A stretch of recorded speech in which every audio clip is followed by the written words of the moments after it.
Shalom Jemaat yang terkasih dalam Tuhan Yesus Kristus, apa kabar? Bersyukur karena pagi hari ini bisa menyapa Jemaat Tuhan lagi setelah 1 minggu lebih dilayani oleh para alumni dan juga para sahabat kita dengan firman Tuhan setiap hari yang menyapa Bapak, Ibu, dan Saudara semua. Pagi hari ini kita akan kembali merenungkan firman Tuhan, belajar firman Tuhan, dan saya akan membawakan satu tema yaitu Mari Bahagia. Saya akan membagi tema ini menjadi dua bagian, dan yang pertama akan kita lihat pagi hari ini.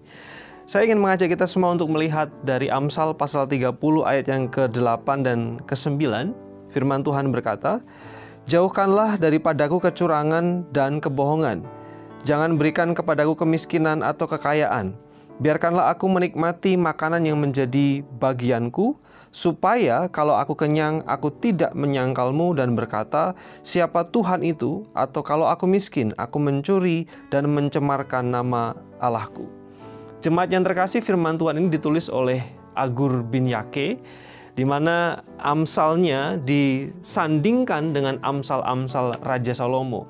Ada yang menarik yang kita perhatikan di sana di dalam pasal 30, kemudian 2 ayat yang saya bacakan tadi. Satu bagian yang akan kita renungkan bersama adalah di dalam ayat yang ke-8 bagian B.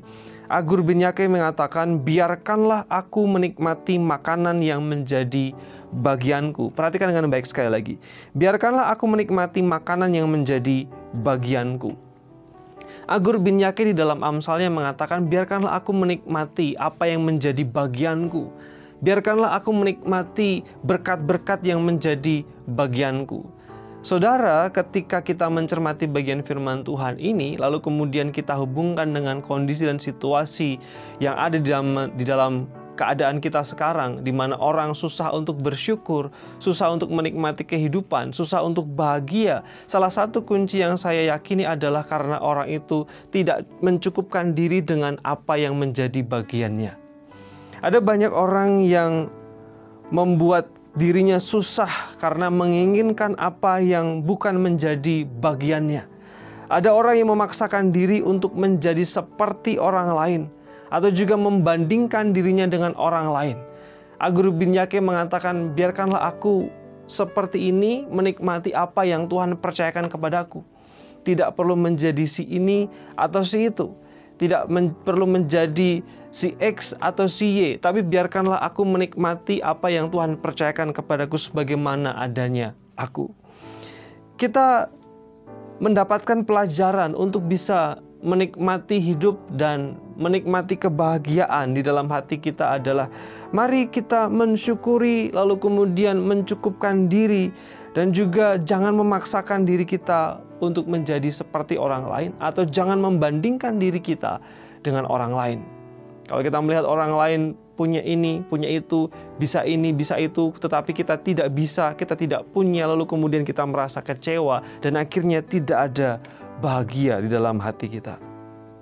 Kadang-kala orang lain memang penting kita jadikan sebagai sosok, figur, teladan, motivasi di dalam kehidupan kita. Tetapi juga kadang-kala kalau kita salah memakai orang lain, menjadikan orang lain sebagai ukuran, kalau bisa seperti dia, berarti saya berhasil. Kalau saya punya sesuatu yang seperti yang dia punya, baru saya bahagia. Itu yang kadang-kala menyusahkan diri kita sendiri. Salah satu presiden Amerika yang bernama Theodore Roosevelt mengatakan, comparison is the thief of joy. Jadi membanding-bandingkan itu adalah pencuri sukacita kita. Suatu ketika di sebuah danau yang indah, ada bebek bersama dengan kawanannya sedang berenang. Lalu kemudian dia melihat ke atas dan melihat Raja Wali yang terbang tinggi, lalu kemudian berpikir, enak sekali menjadi Raja Wali. Bisa terbang, bisa melihat pemandangan dari tempat yang tinggi. Enak sekali menjadi Raja Wali. Lalu kemudian di atas sana Raja Wali berpikir, enak sekali menjadi bebek. Bisa berenang, punya teman-teman, menikmati pemandangan dari dekat. Ternyata mereka sama-sama tidak bahagia karena membandingkan diri dengan orang lain. Saudara, firman Tuhan sekali lagi mengatakan, mari bahagia, yaitu dengan mari melihat apa yang Tuhan percayakan kepada kita dan syukurilah itu. Biarlah firman Tuhan ini menguatkan kita semua, meneguhkan kita semua, dan terus menikmati hidup dengan rasa syukur di hadapan Tuhan. Mari kita berdoa. Terima kasih Tuhan untuk kemurahan-Mu. Pagi hari ini kami menikmati hari yang baru. Biarlah hati kami diwarnai dengan syukur karena Tuhan memelihara kami dan mengasihi kami. Biarlah kami mensyukuri dan juga menikmati kebaikan Tuhan, bagian kami yang Tuhan percayakan kepada kami. Terima kasih, dalam nama Yesus kami berdoa. Amin. Tuhan Yesus memberkati kita semua.